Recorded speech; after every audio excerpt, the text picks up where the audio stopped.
I'm super excited to be sharing with you that I'm going to be launching my very own WhatsApp.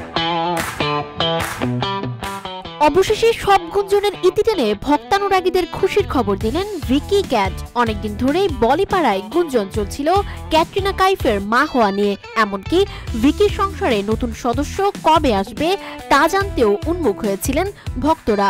তবে এবার আর গুজব নয়, Vicky cat নিজেই এবার সেই পর্দা উন্মোচন করলেন। সত্যি মা হতে যাচ্ছেন বলিউড কাঁপানো ক্যাটরিনা কাইফ। ইনস্টাগ্রাম অ্যাকাউন্টে ক্যাটরিনার বেবি বাম্পের ছবি শেয়ার করে ক্যাট ও ভিকি জানিয়ে দিলেন তাদের সংসারে আসছে নতুন সদস্য। পোলারয়েড স্টাইলে একটি সাদা কালো ছবি শেয়ার করেছেন ভিকি কৌশল ও ক্যাটরিনা কাইফ। এই ছবি পোস্ট করে ক্যাপশনে তারা লিখেছেন, আমাদের জীবনের সেরা অধ্যায় শুরু হতে চলেছে, যা হয়ে উঠবে আনন্দে ভরপুর।